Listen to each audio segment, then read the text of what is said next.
अस्सलाम वालेकुम नाज़रीन, मैं हूं नासिर राजा। आज आपको एक नई स्टोरी बताते हैं, एक नई चीज़ बताते हैं जो आपने पहले भी कई बार सुनी या देखी होगी, लेकिन आज हम इसको एक नए एंगल से पेश करने की कोशिश करते हैं। ये आप देख रहे हैं कि ये ज़मीन पे ये जो चीज़ें पड़ी हुई हैं उल्टी, इसको सांडा कहते हैं और इसको उल्टा इसलिए डाला हुआ है ताकि ये भाग ना जाए। हम बात करते हैं, हमारे साथ मौजूद हैं ये जो सांडे के मालिक हैं। अस्सलाम वालेकुम, क्या नाम है मेरे भाई का? सुल्तान साहब, ये जो सांडा ये किस काम आता है? ये सांडा आता है, जोड़ों का दर्द है, पट्टों का दर्द है उसके लिए, रीढ़ बाग का दर्द है उसके लिए, मालिश रखवा उसके लिए। नहीं, क्या करते क्या हैं ये लोग? इसके तेल की मालिश करते हैं। इसका तेल कैसे निकालते हैं? ये इसको ज़ब्बा करते हैं, ज़ब्बा करके चर्बी निकालते हैं, चर्बी निकाल के तेल बनाते हैं। तेल निकालते हैं और फिर उसको बोतल में डाल के देते हैं। एक वो जो बोतल है कितने की बनती है?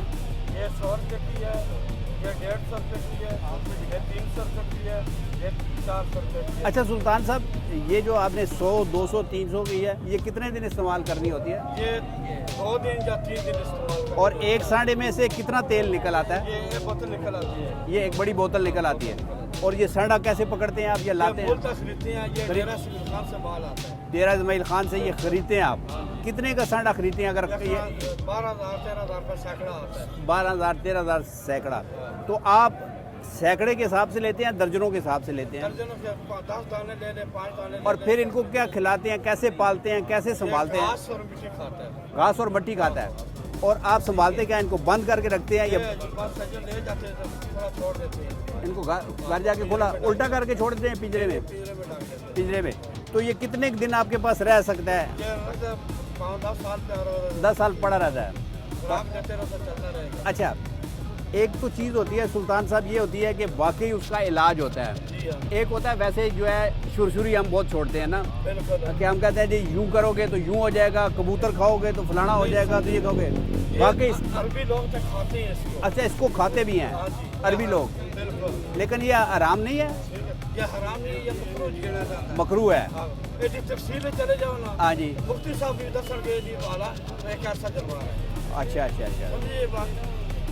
अच्छा, इसकी कोई अपने सुल्तान साहब और भी इकसाम होती है, किस्में होती हैं जिसका पता ना चले, जैसे छिपकली भी इससे मिलती जुलती होती है ना? नहीं, ये चीज़ है भाई, ये अलग है। ये लाद। ये अच्छा, वो जो आपने वो रखी है उसको उसमें से वो चर्बी को पिघलाते हैं? चर्बी निकालते हैं। अच्छा, इसमें से चर्बी डाल के तो आग लगा के पिघलाते हैं आप, फिर बोतल में भर लेते हैं और बोतल में। और ये तेल कितना असर रहता है? 10 साल में रहना खराब नहीं होगा। इसको सिर्फ मलना होता है या मालिश। सिर्फ मालिश? आपने बताया जोड़ों की दर्द हो, जोड़ों में दर्द है, पट्टों में दर्द है, उसके लिए मालिश रखवाओ सकता है। कभी किसी ने शिकायत तो नहीं की सुल्तान साहब के? कभी किसी ने भी की है। और रोज़ कितने का तेल बेच लेते हैं? जो गाहक है मुख्तसर है, जितना हाँ, अंदाज़न आ जाते हैं कितने का, या काफ़ी लोग बैठे हैं ना? काफ़ी लोग 400, 500, 300 का बना लेते हैं। और जब अच्छा, तो गुजारा हो जाता है इससे? गुजारा खान तो किराए के मकान में रहते हैं? नहीं, बस हाँ। सुल्तान साहब, आपका बहुत शुक्रिया।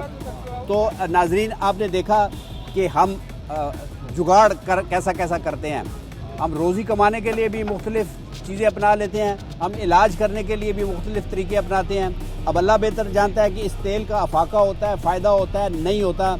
लेकिन सुल्तान साहब ने ये बताया है कि ये जो सांडा है, सांडे का तेल वैसे हम बड़े जब से हमने होश संभाला सुनते आ रहे हैं कि ये सांडा जो है लोग खाते भी हैं, ख़ास तौर पे अरबी लोग खाते भी हैं, बकौल इनके कि ये मकरू ज़रूर है लेकिन ये हराम नहीं है, लोग खाते भी हैं। और इसकी चर्बी निकालते हैं, इसको ज़िबा करते हैं, इसकी चर्बी निकालते हैं और फिर इसका तेल बनता है। इन्होंने अपनी वो डिवाइस भी दिखाई है जिसके ज़रिए ये तेल बनाते हैं। तो नाज़रीन, हमारा मकसद ये था कि आपको एक नई चीज़ दिखाएं, चाहे आप छोटे शहर में रहते हैं, बड़े शहर में रहते हैं, या मुल्क से बाहर रहते हैं, आपको पता चले कि हम कैसे कैसे इलाज करते हैं। अपना बहुत सारा ख्याल रखिएगा, हमें दुआओं में याद रखिएगा। पाकिस्तान जिंदाबाद।